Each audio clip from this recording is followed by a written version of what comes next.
Starting with this session, I would like to ask you people, am I clearly audible? Yes, sir, audible. Yes, sir. Yes, sir. Yes, sir. Okay, perfect. And also, like, I would like to ask you all, are you all clear with whatever we have done in previous two sessions?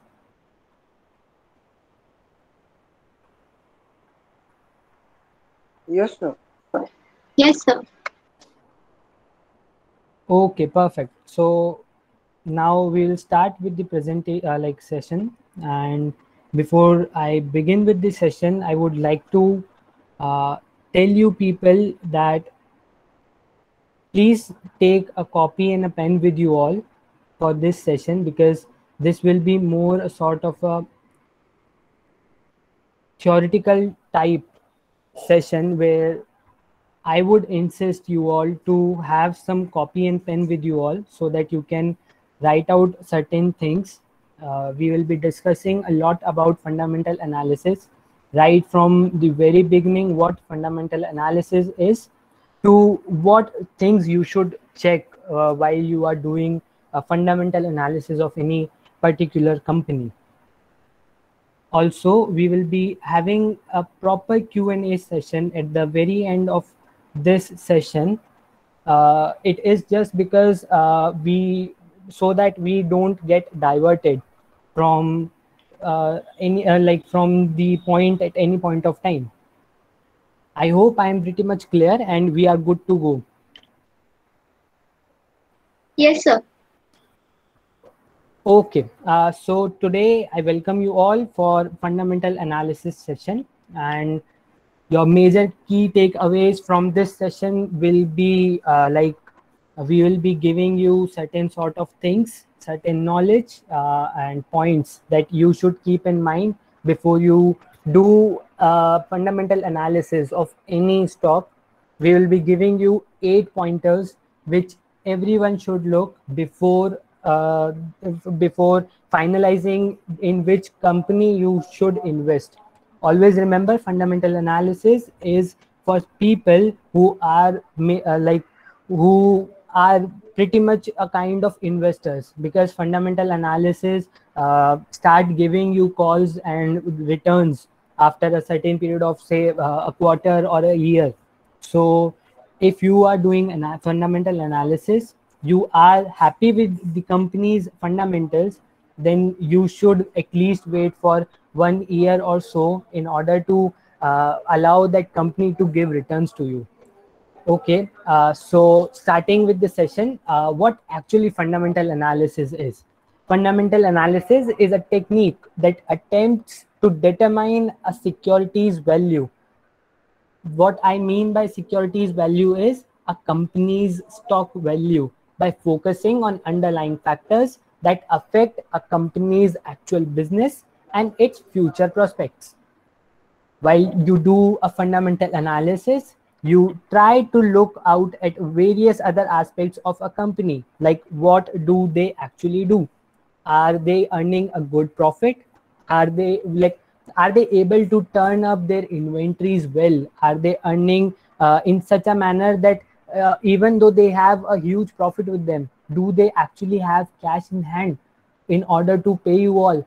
What are if suppose what is the return they are earning?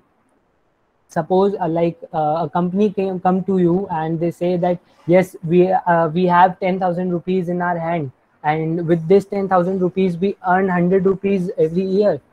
Will you rather go for that company? We will answer all these questions in coming slides. Okay, so while we do fundamental analysis, we actually have to think of things like from where should we start? What are the components that should be considered while we do fundamental analysis? So the first thing is economic analysis. In economic analysis, what we do is we look for these particular things at major points. These are the major points, like what is the GDP, what is the inflation rate, what is the forex reserve position of our country, and some seasonal factors are also there which affects a particular industry, a particular company's functioning. How do they actually impact? We study that in our industry analysis. I would like to ask you all, is inflation good for an economy?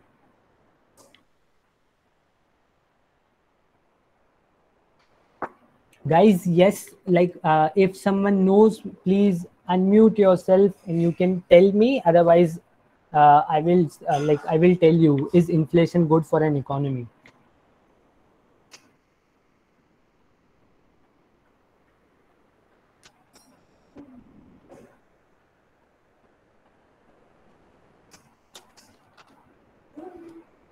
Okay, assuming that no one has the answer to this thing, see, inflation is really important. It is a necessary evil for an economy. But too much of inflation is also a bad indicator for an economy, and if there is deflation, then also it is a very bad sign for an economy. Gross domestic product, I hope every one of you know, it is the aggregate value of final goods or services produced or rendered in an economy. Forex reserve position is nothing but talking in simple terms, what is the value of rupees to dollar or rupees to pounds? These are certain things like how much foreign currency or foreign reserve we have in our economy. And even monsoon is something which affects the functioning of various companies. Why? Because as we all know, India is a nation where most of our population, and the majority part of our population is involved in agriculture, and agriculture is somewhere down the line is affected from monsoon as well. So these are the things which we try to look into when we are doing economic analysis. Then we go for industry analysis. In industry analysis, we particularly go for, like, there are certain basic parameters. First one is cyclic industry. These type of industries are the ones who really do good when GDP is going good.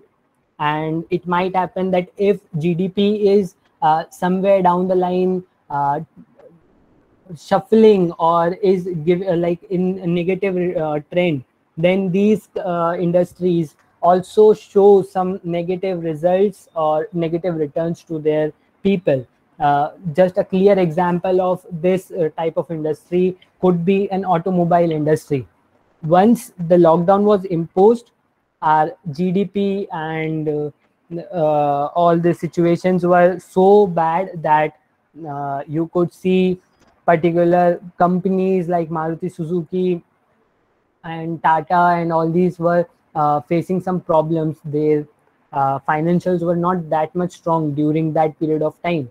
Why? Because they are a cyclic industry and they are pretty much dependent on economy, on GDP. And once there were unlocks, things were opening up, you could see in newspapers that the sales have growth and the companies have started performing well. They are generating good revenues and it is showing some growth. So why do these things happen? Because the GDP was initially at a very downtrend, but once everything was opened up, there was a certain direction for GDP to grow up, and that is why these cyclic industries also went up. The second thing is subset of industry.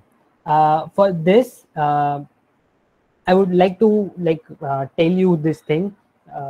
If there is suppose a pharmaceutical industry, then it is not like that every company who is under pharmaceutical industry is producing the same types of medicines. Some are there who are preparing medicines for cancer treatments. Some are there for COVID vaccines. Some are preparing in medicines for hepatitis B.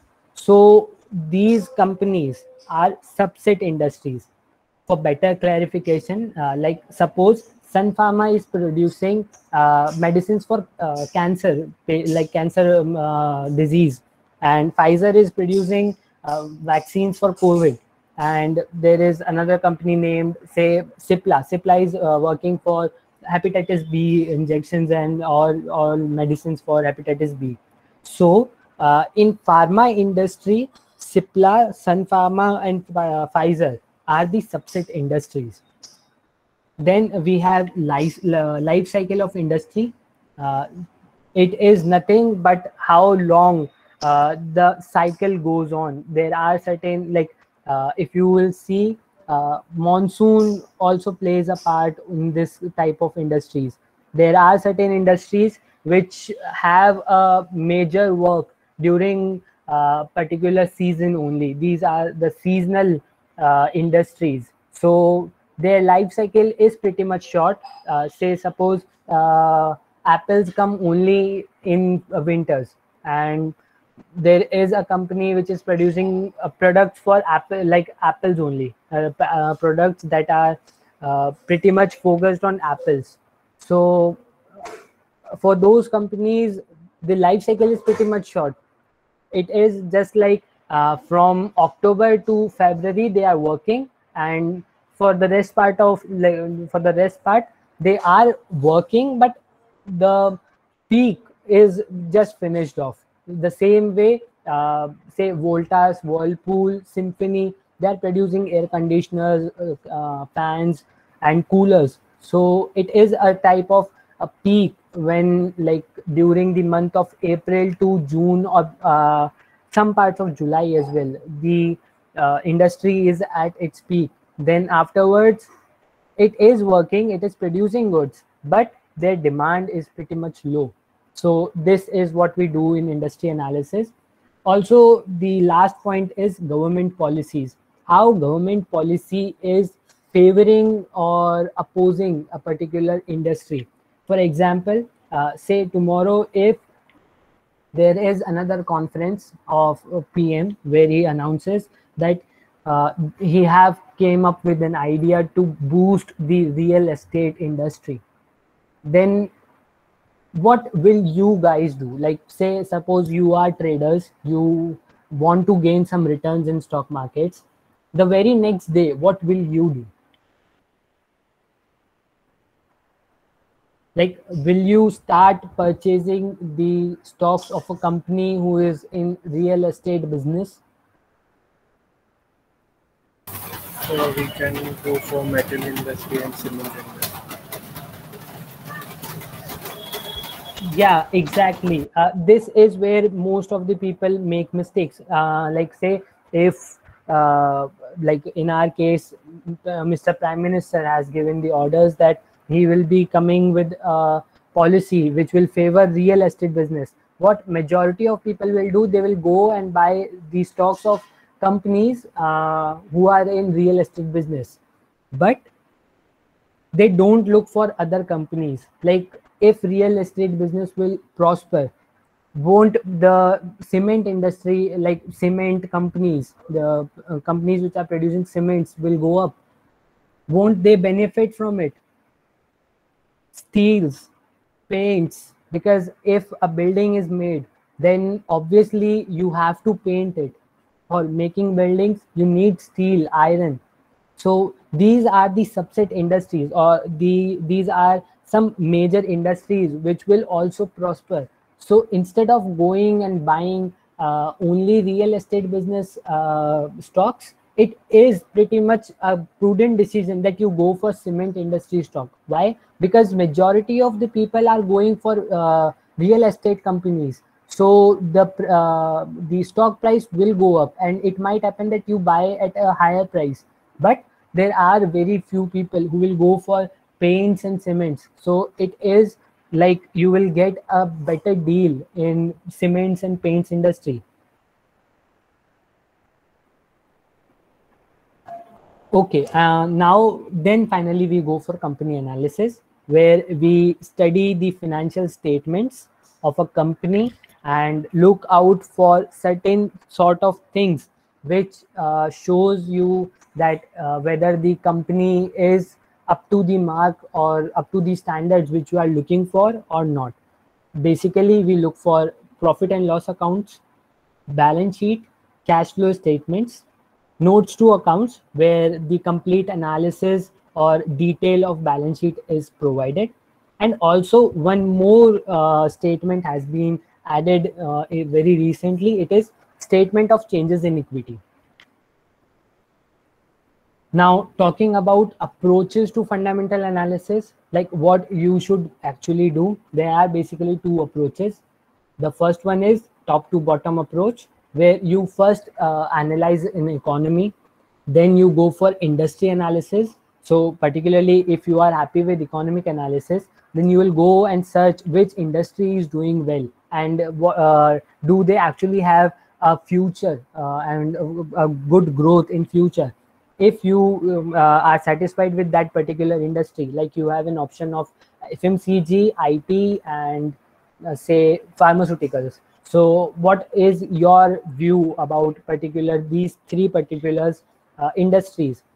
If you are happy with IT sector and you believe that yes, IT sector may go up in coming future, then you go for company analysis, the analysis of those companies who are in IT sector. The second one is bottom to top approach, which is pretty much used and majority of people do this thing. They go for company analysis first, then they go for industry analysis, and then they go for economic analysis. We will be majorly discussing about company analysis only during our session.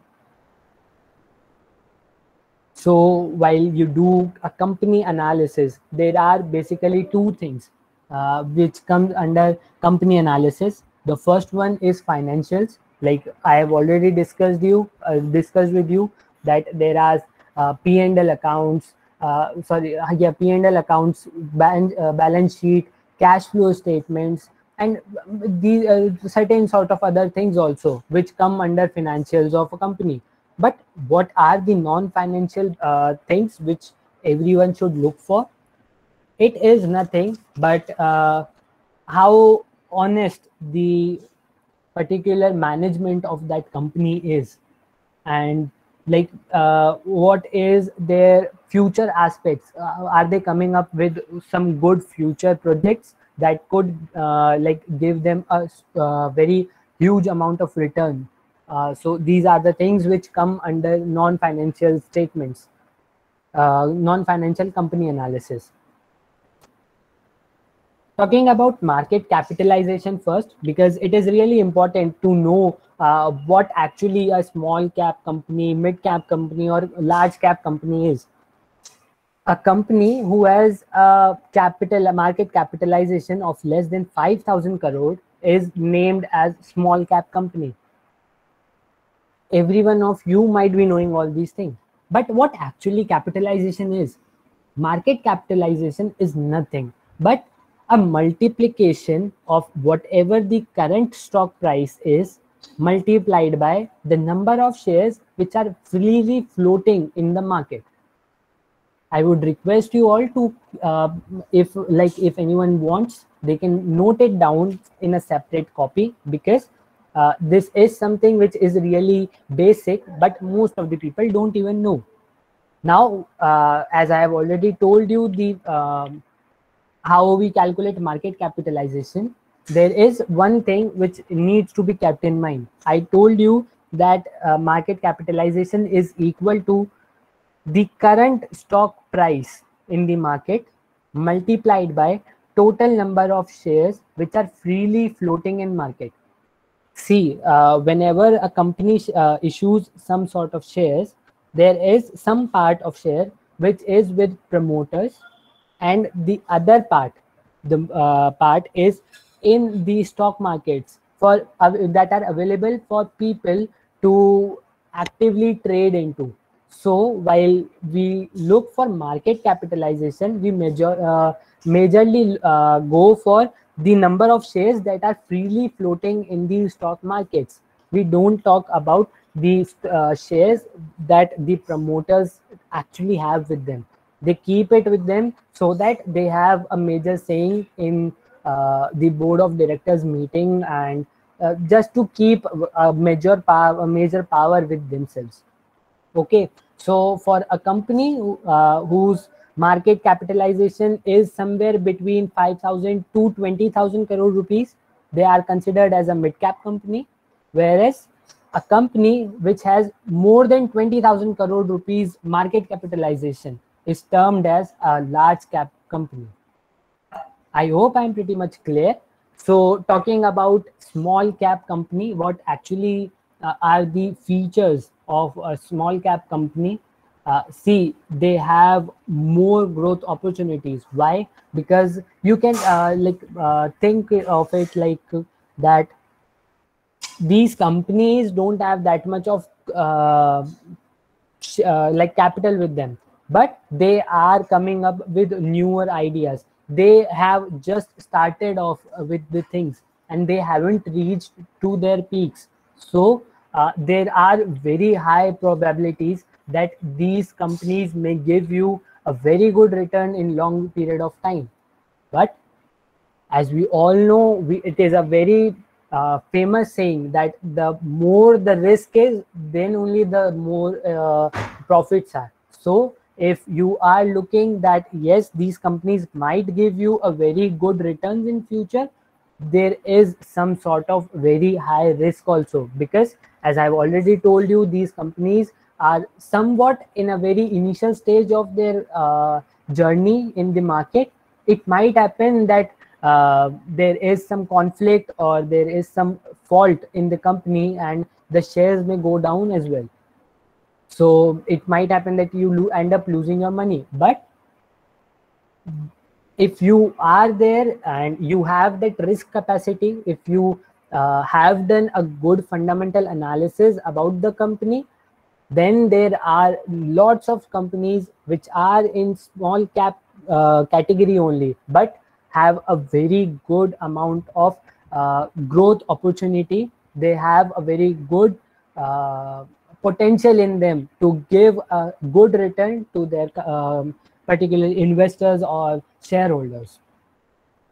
Talking about mid cap companies, they offer you a very less risk as compared to small cap companies, because they are somewhat hanging between the initial stage and the final stage, like the peak stage of their journey. So they have a little less risk than the small cap companies, and they have more growth opportunities than large cap companies, because they are, even though they are in the very middle of their journey in the market, they have a good opportunity and a good distance to cover in order to get at the peak. So a lower risk, but like lower risk than small cap companies, but more growth opportunities than a large cap companies. Talking about large cap companies, they have a very less risk. If you will talk about Reliance share today, it is a very minimal chances that it goes below like a certain level of points. Say if today Reliance is hovering around 2,000 rupees per share, there are very much less, like 0.1% chances that it will go down to such a level that in coming 5 years or 6 years it will be hovering around 100 rupees only, unless and until and unless there is a major stock split and the value has gone down. Also, since these companies are from very long in the market, they have almost reached their peak. But they I'm not saying that they don't have growth opportunities. If they come up with good future prospects, future projects, then they have a very good growth opportunities. But as compared to companies which are in mid cap companies or small cap companies categories, they have a very less growth opportunities. Now we'll come up directly onto fundamental analysis.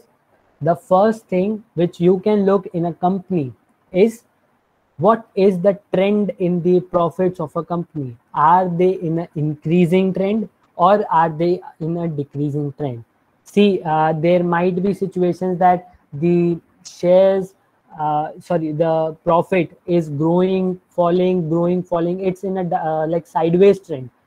So better if you can like avoid those type of stocks, because you are at a very beginning stage of your investment journey. So there are not that like not everyone is that uh,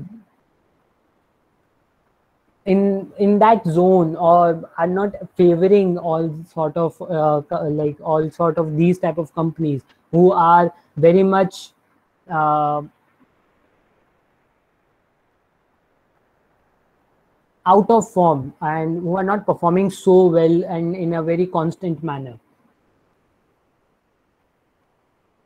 Okay, so before starting with these points now, I would like to tell you people that from this point, from this slide, you will get to know about 8 particular parameters which everyone should look in a company while they do fundamental analysis. This is just like how we rate a particular movie. There are 5 stars, like say for acting, music, drama, or choreography, and say script. So these are 5 parameters, and on these basis we rate a movie. Similarly, what we have done is we have chosen 8 points that you should analyze before investing in a company. Why we are telling you this is, while we have chosen all these 8 points, we have kept in mind that we certainly cover all the aspects of a particular company. So it would be good if you write down all these points. They will like it will help you once you start analyzing stocks on your own. So the first one is liquidity ratio. In this liquidity ratio, we particularly look for 2 ratios. The first one is current ratio. If you people are from commerce background, you might be knowing what current ratio is. The formula for this ratio is current assets divided by current liabilities. But why do we do why do we look for current ratio? Because it helps you to understand the liquidity position of a particular company, how well they are able to pay off their upcoming liabilities, like their liabilities which might be arising in a very coming future, like say after 3 months or after like 10 months only. So this ratio will help you analyze these things. Ideally, this ratio should be 2:1. What I mean by 2:1 is, for every one current liability, the company should have 2 current assets. For example, if we have, like if a company has a creditor of say 1,000 rupees, the company should ideally have a current asset, say balance in their bank accounts of around 2,000. This ratio should be ideally this only. But even if the ratio is little bit up or down, like from 1.5:1, or it is around 2.5:1, then also it is good. But it should not be less than it. Why? Because this certainly shows you the short-term liquidity, or I must tell you the very immediate liquidity of a company. So if this ratio is too high, then also it is not good, because it somewhere down the line impacts, like reflects that the company is not able to use its assets in a proper way, and they are uh, misusing or less utilizing their assets and liabilities. The second one in this liquidity ratio only is quick ratio. This shows you the immediate ability of a particular company to pay its debt. The formula is pretty much similar, like current assets divided by current liabilities, but the only difference is here in like from current assets you decrease the current inventory which you have, because somewhere down the line it might happen that your stock may take some time for you to like clear off and get converted into cash and cash equivalents. And here we are talking about the immediate ability of a company to pay its debt. Anything greater than 1 is perfect. So like here it should be ideally 2:1, or can be 1.5:1 or 2.5:1. Here anything greater than 1 is perfect. So what I mean by this here is, for every say current liability of 1,000 rupees, even if you have 1,100 rupees as current asset, then also it is good, because it shows you that even if you pay off 1,000 rupees to your current liabilities, or to say to your sundry creditors even, then also you will be left with 100 rupees in your hand. And this 100 rupees is like you can assume that it is yours only. Even if tomorrow company closes, they have 100 rupees with them, which they can give it to their shareholders.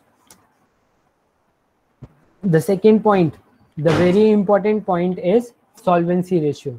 In this ratio, we basically go with debt to equity ratio. And what is the benefit of this ratio? It shows you the capital structure of a company. Like, are they too much heavy on their debts, or are they running completely on equities? See, ideally the balance should be there. It is not like a company must go and operate only on its equity shares only, equity capital only, but there should be certain debts also. But there is nothing written in any book that debts should be there. There are many companies. A classic example of it is ITC. They have a very less debt, in their whole capital structure. So how do you calculate your debt to equity ratio? You divide your total long-term debts with the shareholders fund. This ratio is used to analyze the capital structure of an organization. Ideally, it should be maximum 2:1. What I mean by 2:1 is, for like if you have 1,000 rupees as your equity capital, then at max 2,000 should be your borrowed capital. Like if you have ever taken a bank loan for say 10 years, if a company has taken a bank loan for 10 years, then it will be considered as a long-term debt for them. So if they have invested 1,000 rupees in the business of their own, then ideally maximum 2,000 should be borrowed from the bank, not more than this. If lesser is there is no issues with it. But while you are doing fundamental analysis, at maximum you should go with 2:1 only. So these are the 2 stars which we have covered. The third star, or the third point, is profitability ratio. Here we will talk about return on capital employed. Just a simple example for you all to understand this. Say if tomorrow I come to you and I tell you people that hey, I am there and I am in market and I'm running my own business, and I have invested 1,000. I started with an investment of 1,000 only, and after a year I have 1,010 say 60 rupees with me now. Like I have earned 60 rupees as a profit from my business. Will you like to invest in my business? The thing is, why should you invest? Why? Because my earning after deducting all my interest and taxes was just rupees 60. That was my profit. Okay. if you'll see, I started my business with 1000 rupees. I have 1060 rupees at the very end of the business, like of the year. So ideally 60 rupees is my profit. But if you will calculate 60 divided by 1000, the return I have generated is just 6%. And just 6% is not something you are looking for. See, if I am asking you to invest in my particular company, then I should be able to generate good returns for you. Otherwise, if I am giving you 6% return only, then better you go and make an FD in a bank account. There are some surety that you will get at least 6% at max. Say, like if there is any bank who is providing 6% on FD, there is certainty that after a year end you will get at least 6% in this much amount. And it might happen that in the very next year I might be able to earn just 50 rupees, so that will be only 5% of my capital employed. So why to take so much risk in that case? But if a company is giving you a return which is at least 10% or higher than it, then you should go for that particular company. How to calculate return on capital employed is your earnings before, your earning before interest and tax should be divided by the total capital employed in the business and multiplied by 100. So in order to get more figure in percentage form. So this is something which you should go and look for, because if a company is providing you return of less than say 10%, then there are various other options to go for. They will give you a better return than this. The next thing is activity ratio. This in this ratio we talk about inventory turnover ratio. What actually inventory turnover ratio helps you to determine? It helps you to determine the operational efficiency of a particular company. Say a company is able to generate a very huge amount of inventory, but they are not able, there is not so much demand in the market, and they are not able to completely sell off that inventory in the market. So what is the benefit of generating a huge amount of inventory if there is no demand in the market? But suppose there is another company which performs production at a very high level and they have a very good demand in the market. What are the two cases that they have? Either they go and sell it off at a premium price so that their profits are increased, or the second thing is, the more they produce, the cheaper the cost will be, and with that cheaper cost, competing with the other companies that are in the market will be a better option. They would be able to compete even at a lower price. So the more they will sell, the more profit they will generate. This is something which we understand in inventory turnover ratio. The formula for this is cost of goods sold divided by the average inventory which they maintain during a particular period of time. Say, how do we calculate average inventory? Say, opening inventory plus the closing inventory divided by 2. This is the average inventory, and the cost of goods sold is calculated with some formulas that I don't think are much necessary for people like us who are just looking for these ratios. We have nothing to do with how do we calculate the cost of goods sold or what was the average inventory. These things you will get to know once you will dive deep into the financials of a company. The next thing is reserves to share capital ratio, or in a simple language, what will I tell you is you just go and look in the balance sheet. There is a term named as reserves and surplus. So what is the trend in that reserves and surplus? While you will go and analyze the financial statements of a company, there will be say 5-year data given to you.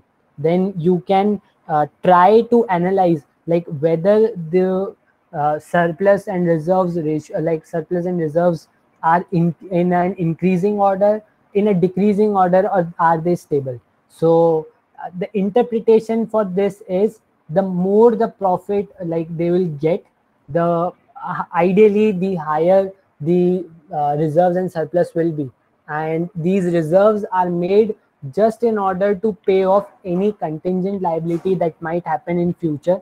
So this tells you that if like the reserves are increasing, then this shows you that even if tomorrow a company fails in their work and they have to immediately like say they have suffered a huge loss also, then they have a very good amount of reserve which they prepared in order to face these liabilities or situations only.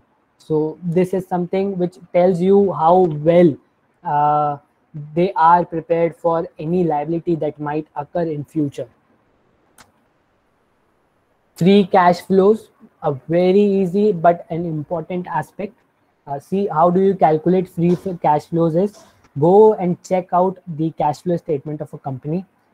Simply subtract the cash flow from operating activities. No, sorry. Once you will go and analyze the cash flow statement in your investing activities, you will get to know that there are certain purchases made and there are certain sales of fixed assets made. So just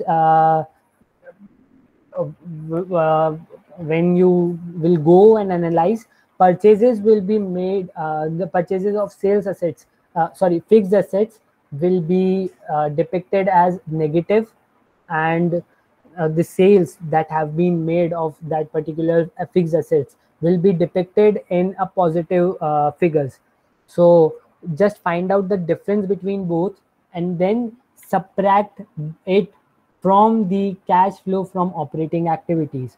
This will help you to know what is the actual cash available for a company to pay off to their say shareholders in forms of dividends or in any other monetary form like interim dividends and all. Why do we actually need to look out what is the free cash flows of a company? Say, see, there are many cases where a company shows a very good amount of profit, but how do they will share this profit to their shareholders if they are lacking cash with them? There are many ways in which these things might happen. Say a company was selling off its inventory, sorry, their stock, uh, on a basis, not on a cash basis. They were like giving to their debtors. So the debtors have increased and the sales have also increased. But what will be the impact of this in the financial statements? The sales will increase, then the profits will also increase for them, but they don't have any cash with them. The debtors are the ones who don't pay you cash at that immediate point of time. But once a company will declare its dividend, they have to pay off to their shareholders in cash forms only. So there are many cases where the profits have increased, but the free cash flows is not with the companies. So they are not able to give you a better dividend. So this is something which I always look forward in a particular in any company, because no matter what is the profit, if they don't have any cash, they won't be able to give me any dividend or any return. So, and I am in stock market just to get returns. I have nothing to do with if a company do good in market or do bad. If they are giving me returns, then only I will stick with them. Otherwise, they are of no use for me. Now we'll look for a shareholding pattern, a very important aspect. Once you will analyze or you will go on any website you will get to know what is the what is the pattern of their equity share. The same thing is depicted in statement of changes in equity statement, which we talked about while we were on the very beginning of our session. So in this particular thing, what we go and look for is go and check whether any shares have been pledged by the promoters.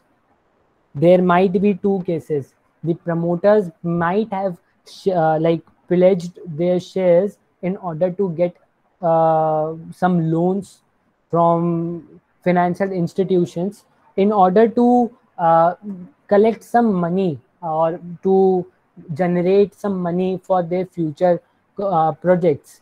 Whereas the second scenario can be that the the promoters have pledged the shares because they are losing the interest, or they are losing the hope in the company. They are not that much confident enough that yes, tomorrow this company will do great. So there might be a situation, or there might be a case where promoters have pledged a lot of shares, and say if tomorrow they are unable to pay off their debts, then these shares will be sold off in the market, and the financial institutions will sell off these shares in the market in order to recover money. But what will happen is the powers of the promoters, they will get diluted, and it might happen that another company might take over this particular company, and the whole management can change, or everything might go wrong for you, because if certain news get highlighted in news channels to the public, then there is a lot of selling pressure, and you might face that even if you were in profits because of that company, you will get into losses. So ideally it should be zero, or should be very minimal. And if you get to know that yes, these the promoters of this company have pledged these shares, don't just cross the company. It is never bad, but you should know why these shares have been pledged by the promoters. The very last is the valuation ratio. I would prefer and I will suggest you all to keep this ratio at the very last of your analysis. Earlier, we have already talked about 7 parameters. If those 7 parameters are working really good, then this parameter will help you to analyze and to make a proper decision whether you should go with this or not. See, this ratio is price to earning ratio. This is how you can calculate it. Why? An interpretation, but you won't be getting this. Why?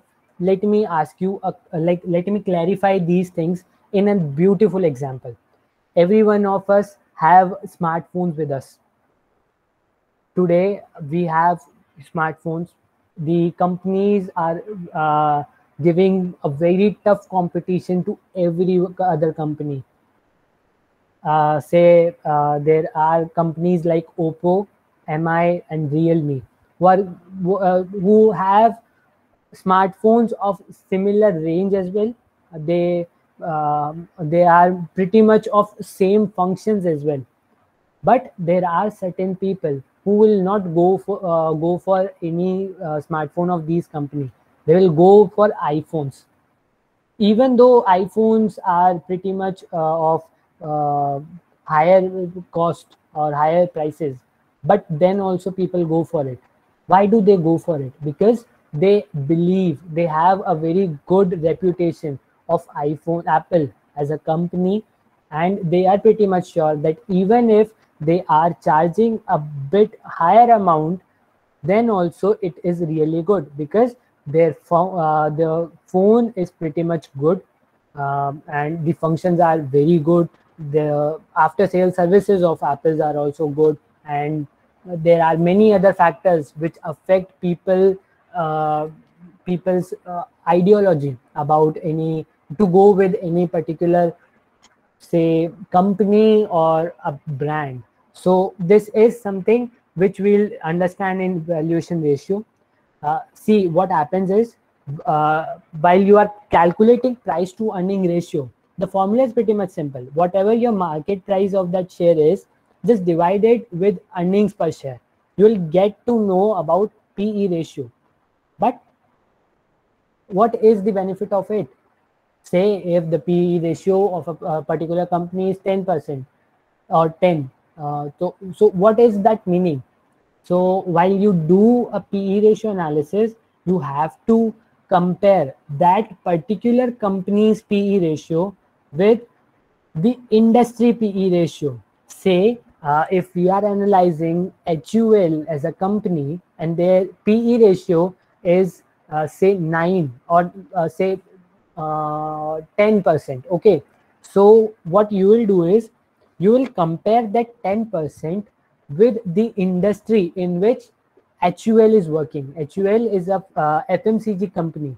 So FMCG is the industry and HUL is the subset industry of this particular industry. So we will calculate the PE ratio of that industry as well, what the actual FMCG industry is performing, and then we will compare it. Now, say the industry PE ratio is 11% and HUL is working at 10%. So what does this actually mean?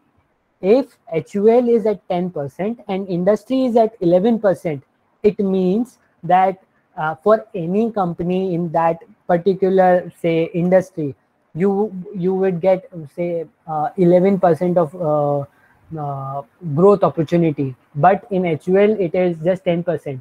So they have a growth opportunity of 1%. So you can, it is a pretty much cheap at whatever price you are getting HUL. So you can go and buy it. The second thing is, say, suppose HUL is hovering around 11 as PE ratio, whereas the industry ratio is just 10%. So what does it mean? That HUL is charging 1% extra as a premium amount. So it is a costly share as compared to other shares who are in that similar industry.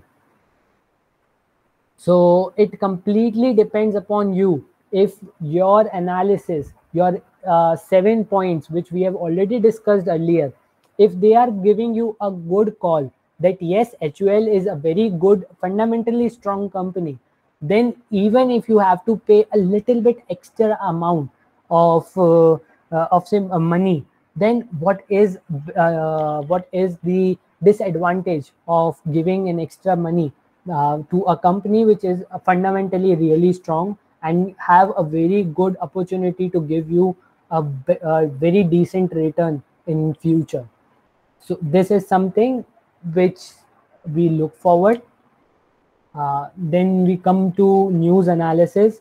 See, there are lots of news and rumors that get reflected in the market, and it really shakes the market sometime, and it really impacts the valuation of a share. Even you might think, like, even if a company is doing very good fundamentally, there might be chances that a company goes down at its valuation. So once you are happy with the fundamental analysis, stick to it. It will take a certain period of time for a particular stock to start giving you returns. But if the company is fundamentally strong, it will certainly give you very decent amount of returns. Now we'll take a very live example of ITC.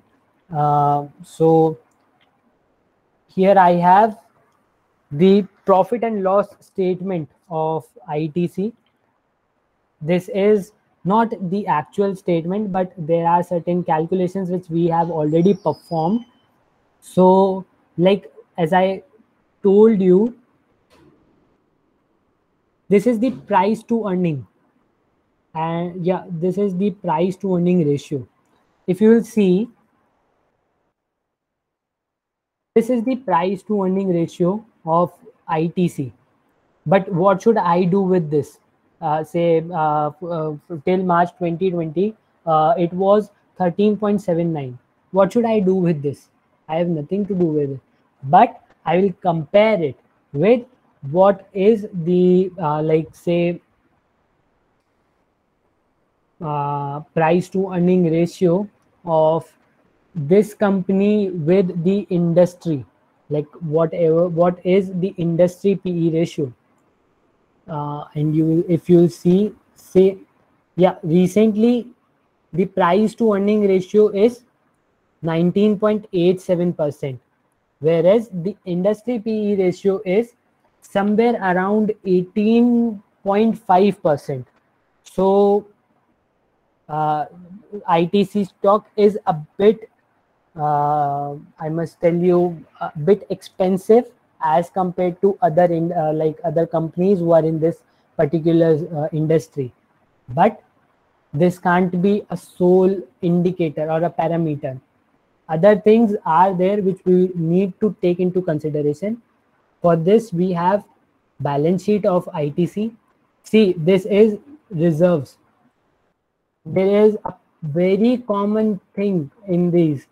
It is in an increasing trend. See, from March 12th, it increased by 4,000 odd numbers, then again by 4,000 odd, then by 11,000, a big like upsurge in reserves, then by 4,000 and odd levels. And if you can see, it is in an uptrend, so it is a very good indicator. I am getting a good call, but I will look for what is their inventory turnover ratio. The higher the better it is. And see, it was in an uptrend till then.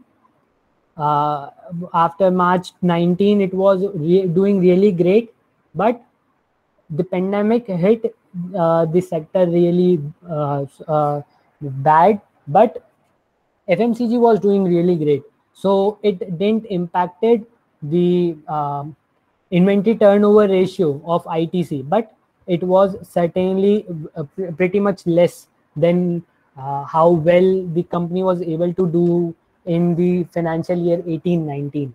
The similar way we talked about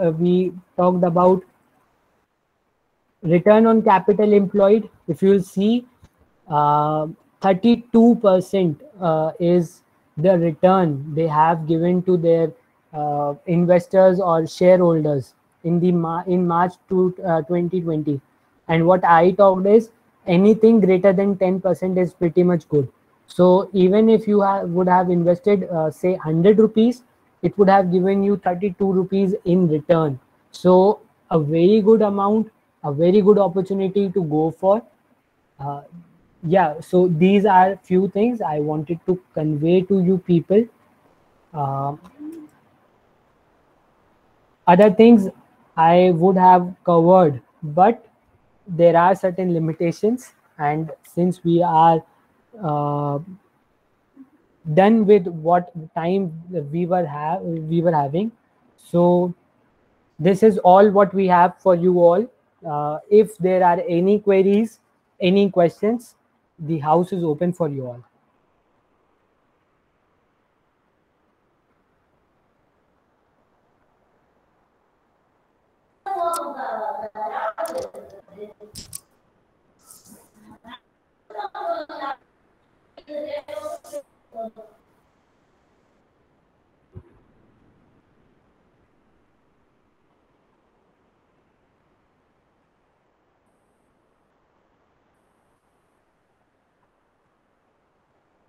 Okay, so can I explain the PE ratio once again? Yeah, yes, sir. So see, PE ratio is nothing but it shows you like whether the particular stock or say the price of stock is the is something which is acceptable in the market or not. Say if ITC stock is hovering around 100 rupees and the prices of say other companies is hovering around say 90 rupees, then certainly you will think that ITC stock is a bit uh, costlier than the other companies stock which are there in the market. So whether you should go for it or you should go for a company whose share price is say 90 rupees only. So this ratio is certainly dependent upon whatever analysis you have done prior. If your other 7 indicators or other 7 parameters are giving you a call that this company is doing really great in market, then there is no harm in paying some extra amount to this company. See, if you have two options today, that you can go for ITC, who is doing really great in the market, but they are charging you 100 rupees for a particular share. And there is a company named Hindustan Unilever, who is also doing good, but their return on capital employed is say 15% only, whereas the return on capital employed of ITC is 32%. So in these parameters, HUL is losing the fight between both of these. And so would you prefer going an additional 10 rupees for a better return, or will you satisfy yourself with a lower return? This is something which tells you in this valuation ratio. If a company is doing good financially, the fundamentals are really strong, then paying extra amount is of no no loss. Whereas in a reverse scenario, say ITC is giving you a return on capital employed of say rupees 15%, 15% only, and HUL is giving you a return of say 30%, and the price of HUL is 90 and price of ITC is 100, then better you go for HUL because it is providing you a very good return on capital employed at a pretty less amount. I hope I am pretty much clear, sir. Yes, sir. Any other queries? Hello, sir. Yeah, yes, sir. Yes, Darshan, sir. So today on WhatsApp, it was like Zomato IPO was subscribed 38 times. So does this mean that there was one person was there and there were 38 bidders for that one person? Yeah, yes, sir. Like the percentage and all sort of things go in a very different manner, but you can think it of as like this only, that for every one share, there were 38 bidders.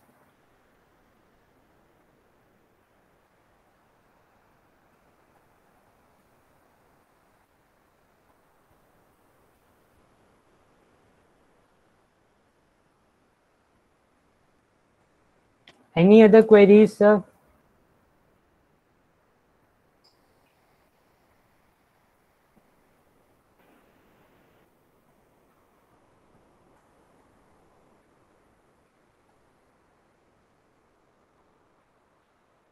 So if there are no more queries left, we will wind up the session today.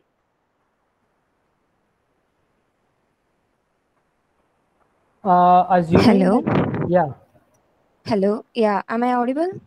yeah, you are. Sir, thank you. Today is my first class. I couldn't able to attend the previous two classes. Just have a question like, is this about long-term